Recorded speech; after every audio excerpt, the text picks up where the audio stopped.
All right, everyone, welcome back to the Healthy Body Podcast. I am your host, Brianna Wilkerson, holistic health and life coach, CrossFit level trainer, and essential oils advocate. And today I have with me Bethany Zell, who is just an amazing woman, and all things health and wellness you can really find with her. And she just has a really great story around, weight loss, healthy living, natural living, and what we're going to be talking about today is endometriosis. I think I said it right this time. And she's on the podcast, I think back in December of 2016. So I'll definitely link that episode where you can learn more specifically about her story and her journey and how her faith was a part. But today I thought it was just, as I meet more women who struggle with specific conditions, and endo is definitely one of them, I thought Bethany was just the perfect person to come on to talk about this, as she has struggled with this and she's gone through a lot of things, how to care for herself, yes, with surgery, but also naturally. So thanks so much for joining us, Bethany. Having me here. Of course. Well, maybe just say a little bit more about yourself, introduce yourself, tell us a little bit about you, and then you can also share a little bit about your journey with endo, and maybe also what it is for those listening that aren't familiar with it.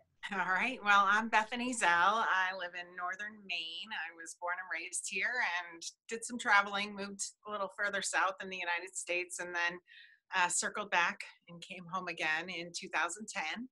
I have 3 children, one of whom is adopted, and 2 that are kind of what I consider to be my miracle babies, because part of some of the symptoms with endometriosis is that you struggle to get pregnant, although it can sometimes help your symptoms and put them at bay when you are pregnant. For those who don't know, endometriosis is actually the presence of endometrial-like lining, the lining that comes into our uterus every month as part of our menstrual cycle. It goes in other places, so it kind of goes rogue, and it is found all throughout the body. It's been found in the brain in very rare cases. It can affect your diaphragm and your breathing, your respiratory issues, but predominantly when it's found in other parts of the pelvic area outside of the uterus, and it can cause all kinds of pain and so many different symptoms that can be life-altering. And I've been dealing with it since I was probably about 15 or 16 years old, but it took many decades for me to officially be diagnosed. It's very hard to diagnose. It can't be done through traditional screening methods, and a lot of providers, unfortunately, don't even understand endometriosis, and so they put women unnecessarily through screenings and medical treatments in an effort to kind of rule things out. But really, there's only a few truly effective ways to completely eradicate endometriosis. So I guess we'll talk a little more about that as the podcast goes on. Yeah. So tell us a little bit then. You were saying, so you've had this kind of since 15 or 16, but it took a while to diagnose. Yeah. So what made you realize that something was going on when you were 15 or 16? And then what helped you actually get diagnosed decades later? Well, I got my period, and I was having painful periods and menstrual cycles, and I thought, this is normal. My mother said, oh, there's pain with your period, it's normal. But it was pain that would frequently cause me to miss school, to not participate in activities like I normally would when I wasn't on my cycle. And, I spent a lot of my youth, unfortunately, thinking like that I had mono. My pain has always kind of been in my left lower quadrant predominantly, and kind of generally in the area where your spleen is. And so I used to tell my mom and dad, I think I have mono and I don't know what is going on. But I remember as a teenager getting mono tested fairly with some frequency, and of course there was never an issue, so I just wrote it off as this is every woman's battle, so to speak, and just thought that painful life-stopping periods were the norm. And a lot of women are made to feel that way, that your pain is normal, this is just part of the cycle, and we just need to deal with it.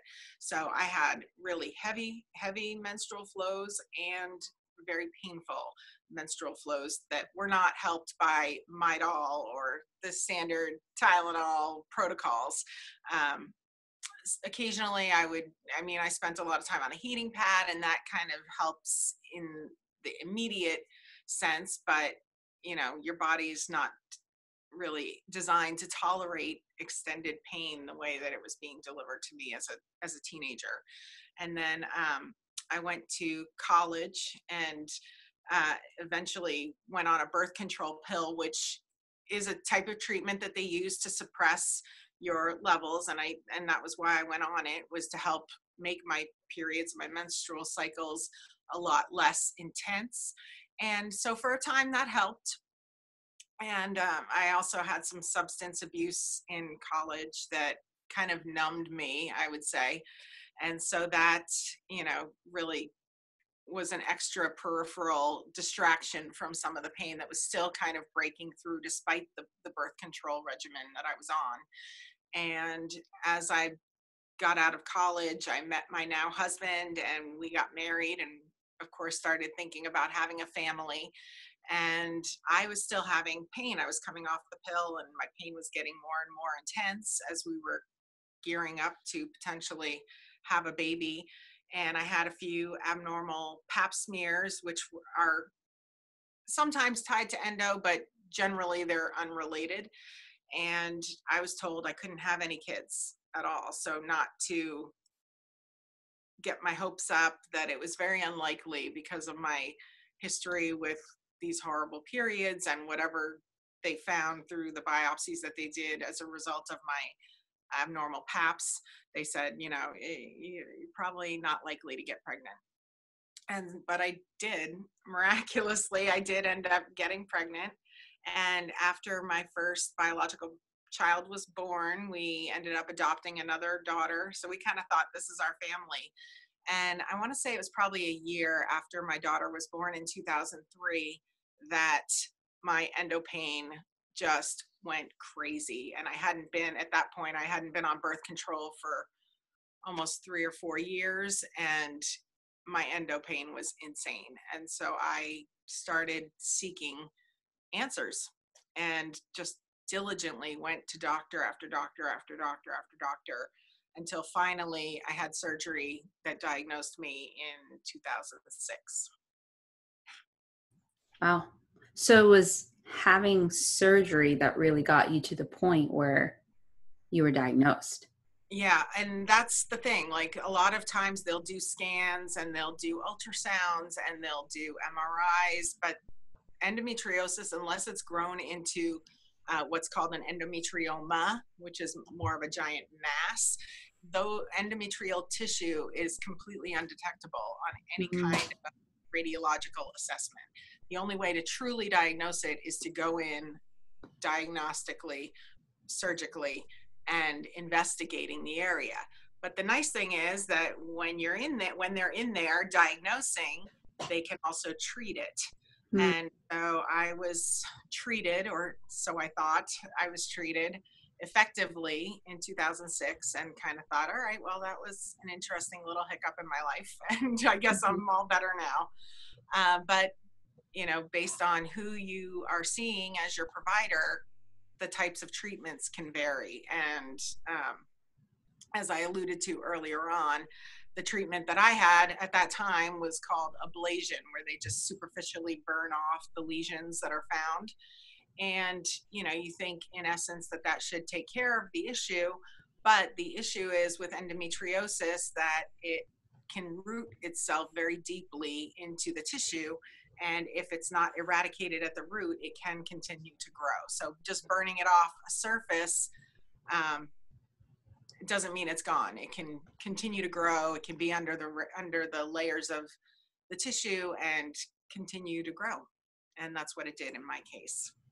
Yeah. And then, recently, earlier this year, you ended up having surgery again.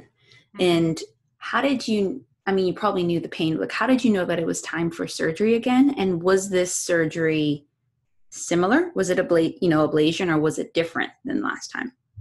I actually, after my first surgery in 2006, I had a surgery every year for the next 3 years to ablate more endo. I had one of my ovaries removed because I had a polycystic ovarian syndrome issue with both of my ovaries, but one more predominantly than the other. And a lot of people with endometriosis will end up having multiple issues.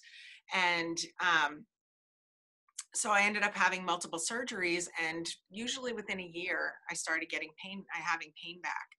And so inevitably, they told me that my best chances for non-recurrence would be to get a hysterectomy.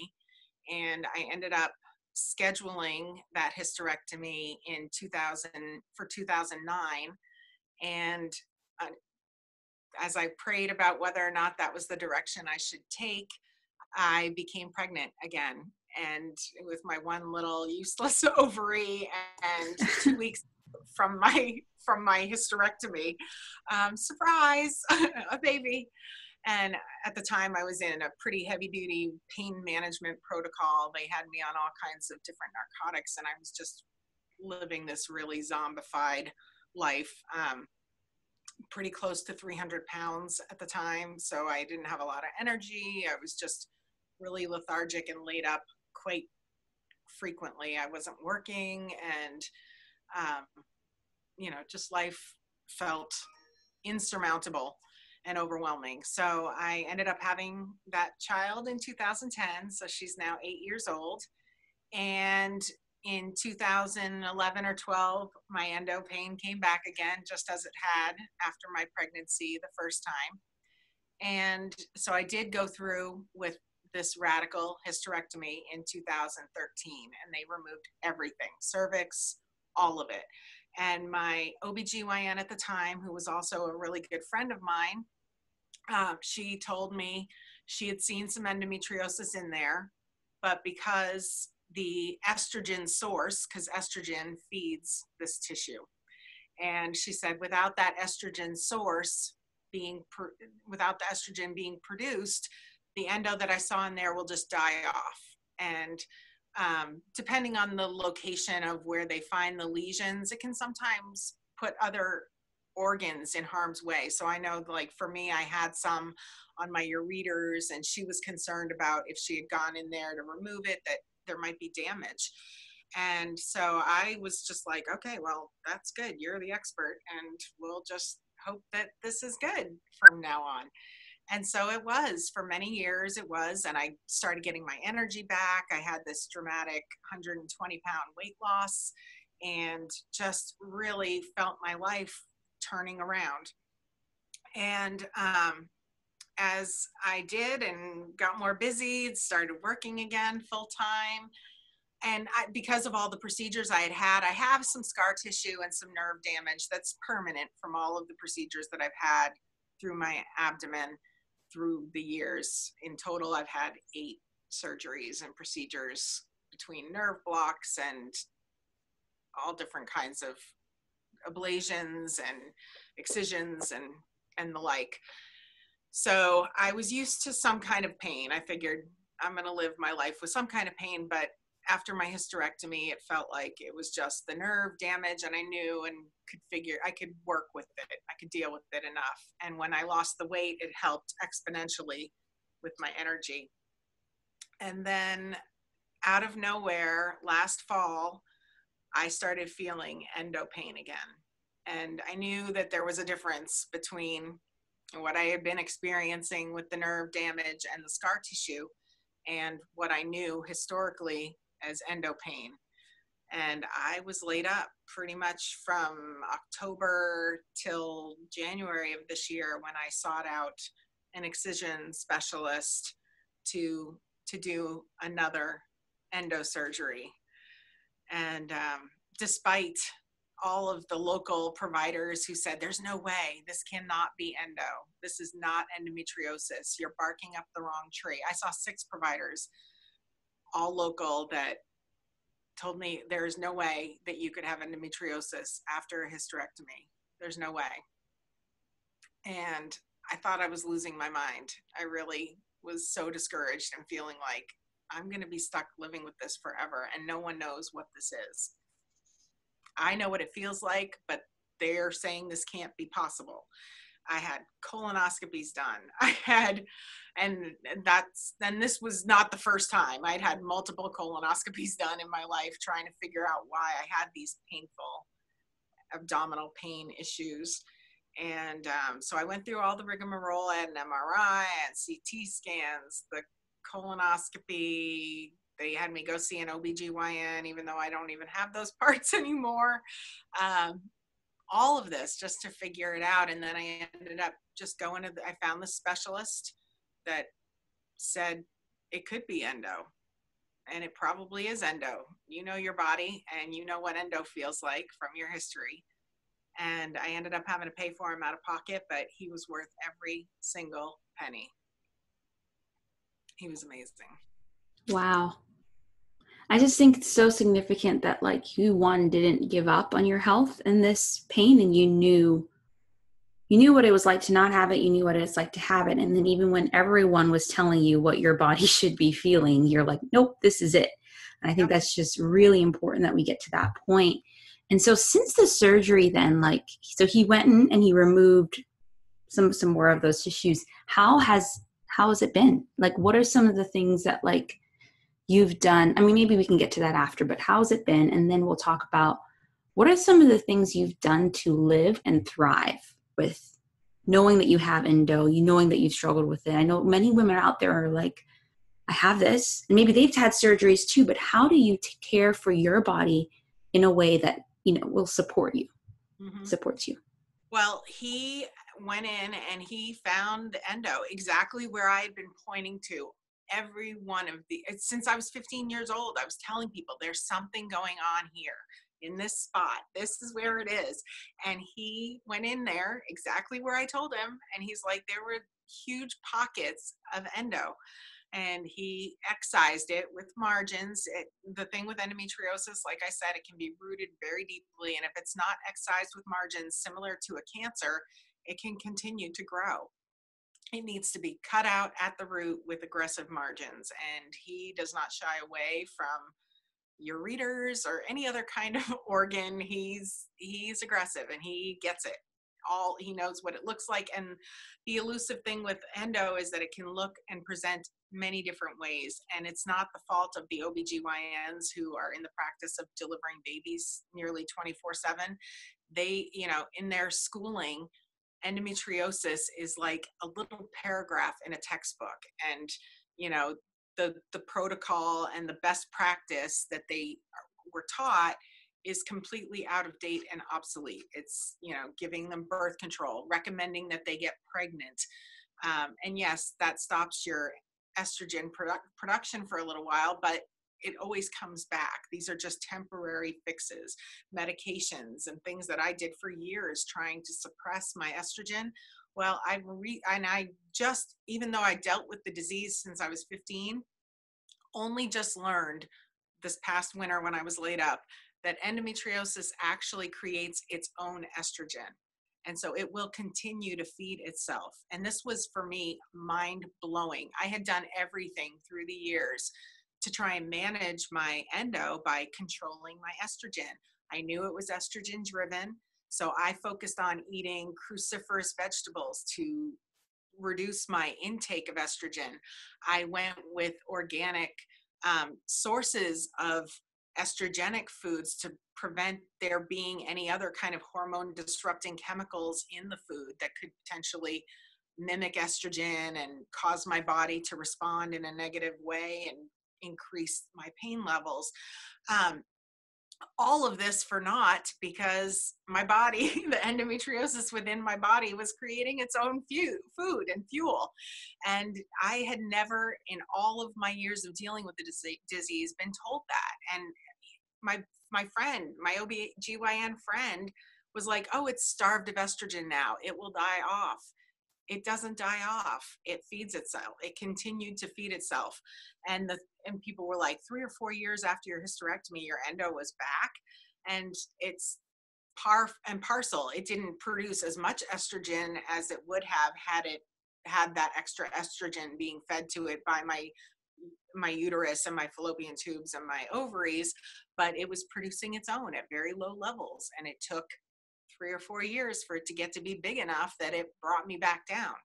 And so it was very consistent with everything that the experts know to be true about endometriosis, but I was just really dismissed, as many, many, many women who live with this disease are. So, I kept fighting. And when the results came back, I just was delighted. And the surgeon was like, where do you want me to send these results? I said, I want you to send them to everybody. Every single person who told me this cannot be endo, this cannot be what the problem is. Your endo is not back. You can't have endo after your hysterectomy. I was like, I want that in big red letters right on the cover page of all the results that you fax to them, that it is endometriosis and that they do not know what they're talking about when it comes to this disease.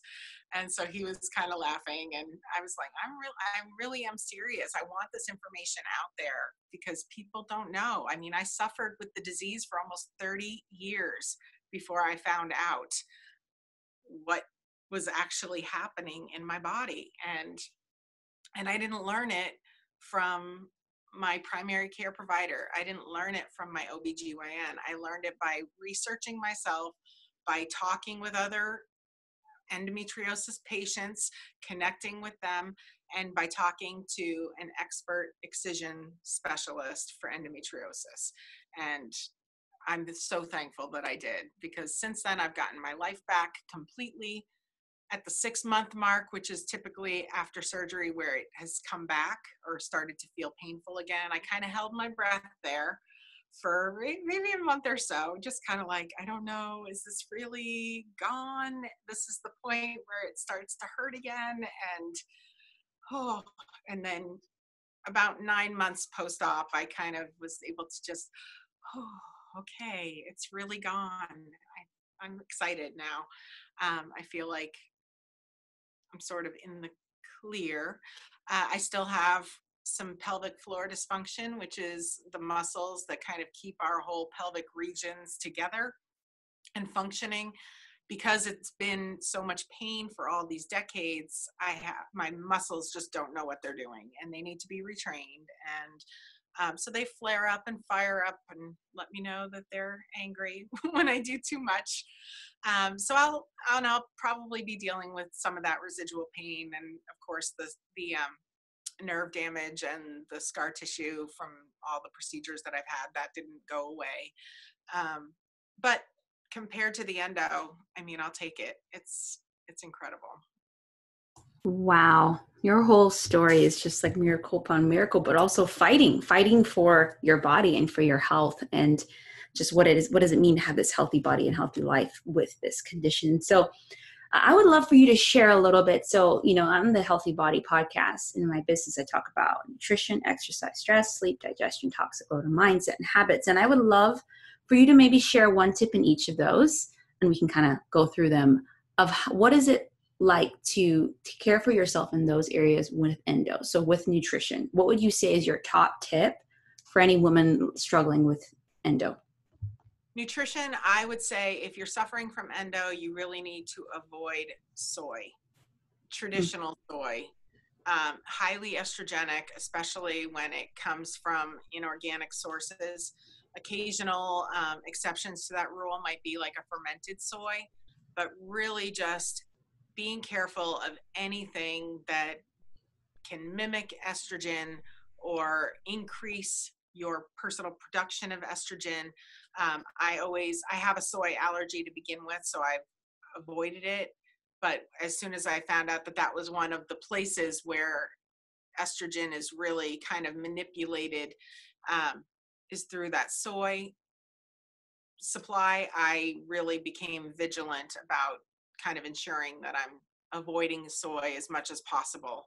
And of course, it's pervasive. It's in a lot of different things. It's used as filler, and it comes under many different names, but just trying to look for places where it might be and eliminating it where you can. And again, anything, hormonally, you got to be careful. You have to watch out for any kind of source of extra hormones or hormone disrupting chemicals that might be in your food supply. And then one thing you can eat that you can add, and what I did was increase my cruciferous vegetables, which are very anti-estrogenic.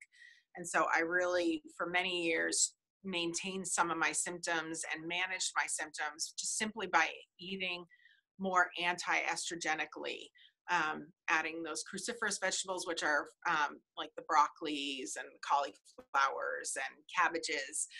Those kind of work in opposition of the estrogen. So when your body is feeding it, when your endometriosis is feeding itself, you're kind of counteracting it with those cruciferous vegetables. So 3 great tips. So what about exercise? Because this is actually something that a really good friend of mine will say that she has to be very careful about the impact of certain exercise. So what tip would you give for that? Absolutely. I struggled for a long time with energy levels because endo can really just wipe it out of you. But you also, like your friend found, you have to be very careful of what exercises you do. Obviously, sit-ups are not top of the list for me as far as exercise, because you're bending that pelvic region. So, you're going to know your body. Another one I didn't have success with was biking, cycling. I did some spin classes that were kind of jarring my knees up against my pelvic area. That no. I've had a lot of success with swimming, because it takes the impact off, and so you're kind of got that buoyancy factor working for you, so there's not a lot of pressure or jarring weight bearing going down on your pelvic region. I've always had a lot of good luck with yoga, of course, keeping in mind, don't push yourself further than you think you should go, and listen to your body when you're in those exercise classes. I was able to complete some boot camp classes, and when it came to the abdominal workouts, I would just alter them, or I would do something different while people were down on the mat doing, sit-ups. I would maybe do planks or something that didn't, something that worked my core still, but didn't cause that jarring motion on my pelvic region. So just being mindful of what hurts and what doesn't, and if you're feeling pain, stop immediately and look for some kind of an alternate move that you could do that might engage those same muscles without the impact. Yeah, so good. So what about stress and sleep? What would you say someone with endo should do to manage Stress those? and sleep, I know they tie hand in hand, and stress, that is a hormonal response to the world that's going on around us. We can't avoid it. So our best bet is to manage our stress naturally, whether it's through essential oils or meditation or just practicing the art of resting, whether it's reading a book or journaling or doing something to kind of eliminate and release those negative, stressful feelings that we're having in a healthy way. So my suggestion is to kind of create a bedtime routine for yourself and get in the habit of doing that with your body, just like we do with babies. We get them in they have a bedtime routine that might involve a bath and a bottle and singing a song and reading a story, and it's telling their bodies it's time for bed, it's time to rest. And just like babies, we as adults need those same mood triggers. And whether it's a hot cup of tea, herbal tea at bedtime, and a shower or a soak in the tub, your body is receiving these messages like, okay, we're having our tea, it's time to shut down, start shutting down. So with endometriosis, you can do the same thing, whether it's applying essential oils to your points of pain, or whether it's soaking in a hot bath with Epsom salts, which can help with some of the inflammation that also drives endometriosis. Anything you can do to kind of begin to get your body to calm down and begin to relax as you're getting ready to go to sleep for the night will help a lot in dealing with it. So good. So what about digestion and a healthy gut? Like that is the source of so much of our health. So what would you say is your top tip in that area? Well, I know that a lot of people are misdiagnosed as having gut issues, which is part of the reason they sent me I've had like 4 or 5 colonoscopies, and I just turned 40 in the last few years. So it's not normal for us to have this many colonoscopies at the point that I'm at. but they always felt it was gastroenteritis or irritable bowel. Oh my goodness, I've had so many gastric diagnoses through the years as they've tried to figure out and finally ultimately found out that it was endo. But I've found that just by eating a healthier, well-balanced meal, and especially when you're eating, balancing out whatever it is that you're eating with a veggie or some kind of a plant-based food, will sometimes work to neutralize anything that might be inciting those hormonal or chemical responses within your body. So balancing everything out. And I do that a lot, even if I can't, eat a carrot along with whatever it is that I'm eating. I'll use plant-based digestive enzymes to help my body metabolize the food that I eat, and also a really good, a strong probiotic. I use those regularly, daily for, oh my goodness, probably a decade now, just to kind of ward off the food responses that I have had through the years with my endo. And there's something that many may or may not know. If you have endo, but it's called endo belly. And that's where you can potentially look 7-8 months pregnant from the response in your gut to something that you've eaten because of your endometriosis. I don't know all the science behind it. I just know that I grew up with a poochy belly, and I thought it was just, I have a fat belly, and likely it was endo belly my whole life, not knowing. And I would see that some days it was really little, and then some days it was huge, and then the next day it'd be little again. I'm like, okay, fat doesn't clearly work like this, but I blamed it on fat for all these years. And it's a thing that our bodies respond weirdly with different foods. And so it's up to us as learners of our body to know what foods affect us that way. For me, sugar is a big one that will inevitably bring the endo belly on. So, but the plant-based endo belly on, it comes. And yeah, so the digestive enzymes and probiotics can really help on the front end if you're going to be in a situation where you're going to be eating foods. And it doesn't stop the endo belly 100%, but it does tend to keep it a little more under control. And then what about, you're talking earlier about toxins and toxic load, and just how you even mentioned a little bit about how those toxic chemicals can mimic estrogen. So what would you say is your top tip around like reducing your toxin exposure? I would say buy organic as much as you can for the foods that you're ingesting. And our skin is another big place where we absorb all these toxins that we're putting on our body, whether it's in makeup, whether it's in hair supplies or body lotions, or the air freshener sprays that we spray, the cleaning supplies that we use. All of that stuff is being absorbed into our body, whether it's through our respiratory system or through our skin, which is our largest detoxification organ. So it's coming out, but it's going in just as quickly. And so looking to eliminate extra non-natural, non-organic chemicals as much as we can. I mean, we can't live in a bubble.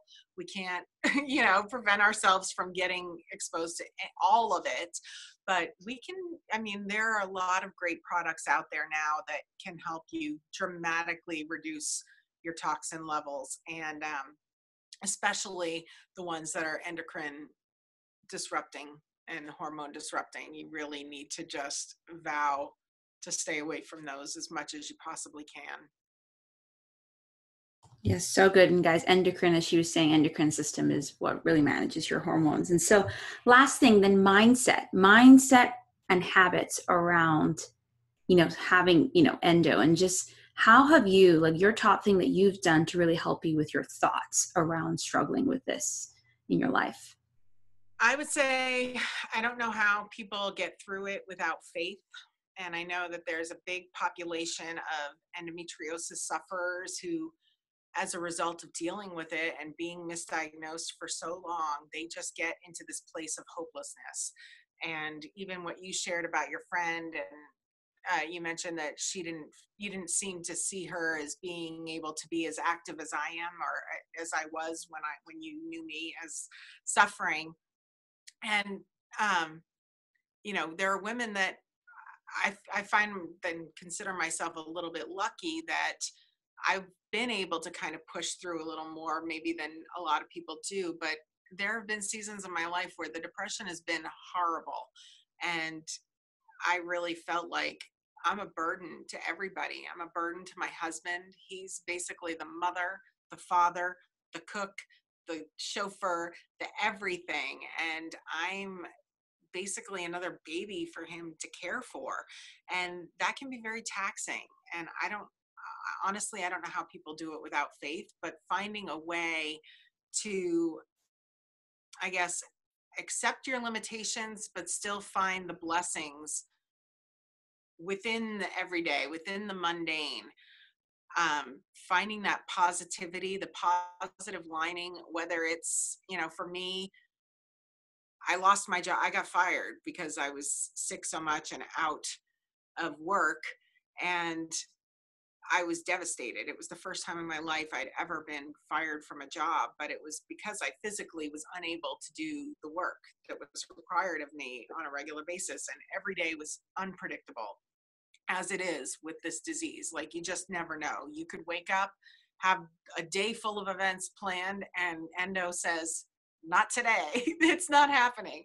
So I was devastated and thinking, my life is over. I'm 30 something years old. I just lost my job. How is this even going to look if I go and look for another work, which I can't at this time because I can't function. And so it was pretty much what I felt was the darkest days of my life. But then through that time, God allowed me to be home with my kids. We started just making little beaded jewelry together. It was something I could do. Even though I was laid up, it kind of entertained my mind, and it was something that we did together.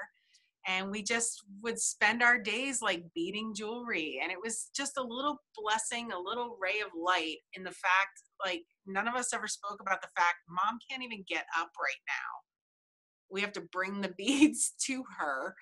And yet we had so much joy in that time together. And so I just encourage everyone who might be suffering with this, that I get it. And every day is its own battle, and every day could be potentially different than the day before. But look for the little things, whether it's the fact that you have an extra 5 minutes to cuddle with your kid. You don't have to look at it, I can't get out of bed right now. Look at it as, you know what, I have 5 minutes that I get to cuddle with my kid. And if I were feeling well, I would be running out the door to get to my job, or whatever other life responsibility is looming. And it's not always easy. And I'm not trying to say this in a way that kind of makes light of the situation or makes it feel like it's this whole pull yourself up by your bootstrap thing. It's not always easy. But if you begin to be mindful and look for the good in each and every day, you'll find it. Whether it's, that a friend you haven't seen in a long time brings you a meal because you're not able to cook. And so you might have a nice little 5-minute visit with someone that wouldn't have come to see you if you didn't have endometriosis or whatever condition or thing has you laid up at the time. You might not have had that blessing of a visit from a friend that you hadn't seen in a while.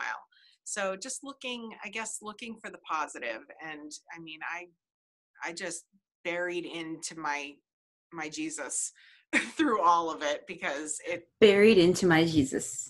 That's the only thing you could do on some days where it was just, you couldn't even lift my head from my pillow. But Yeah. You know what? I could still talk. I could still think, and there are women out there that are dealing with this disease just like me, and are maybe less capable than I am. But you can still find a silver lining in every, regardless of your circumstance. Even if it's just like a sunrise. You looked out your window from your bed or your recliner that you can't get out of, and you see this beautiful God-ordained sunrise. There's always something. There's always. Yeah. Well, we got so much goodness. I feel like that was just like a master class on endometriosis. But thanks so much for joining. And I know you have, share with us a little bit where people can find you on social media, because you are a health coach, but also, and your website, but also your endo blog. Tell us a little bit about that.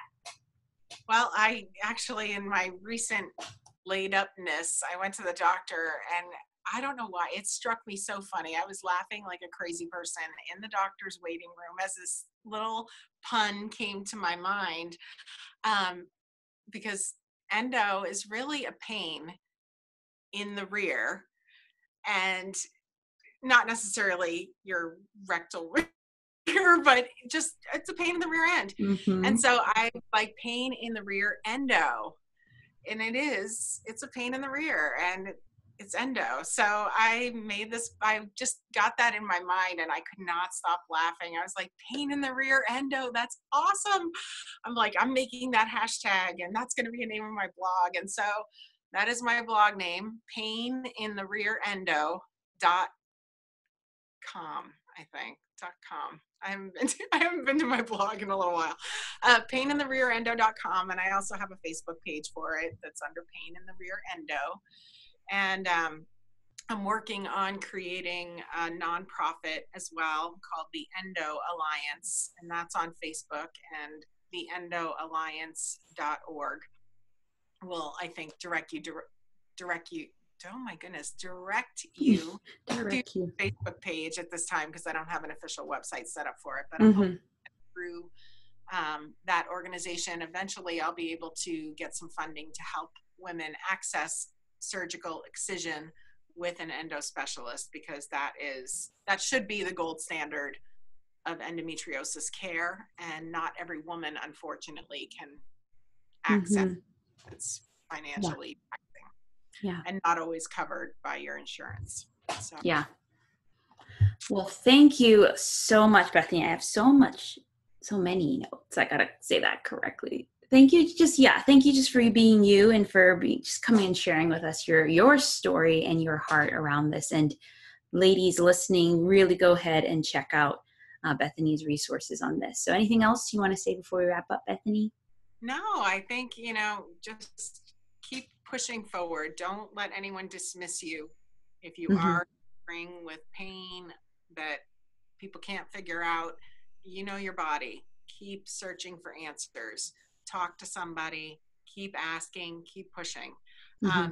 Think you might have endometriosis. There's an amazing resource on Facebook too called Nancy's Nook Endometriosis Education, and there is an exhaustive list of endo excision specialists on that group. It requires a few security questions to get added in, but there is a wealth of information, and that was one of the places I went when I had this recurrence, the most recurrent, and found out about estrogen being created by the endo, and a whole host of other information, and connected with all kinds of experts on the topic. Awesome. So many great stuff. So yes, everyone, check out Bethany's resources. Thank you. And if you're listening to the Healthy Body podcast, just come and join us in the Healthy Body community for women. And as we unpack this topic, Bethany's in the group as well, and we can just be able to kind of support one another through this. So thank you, everyone. And thank you, Bethany. Thank you. Okay.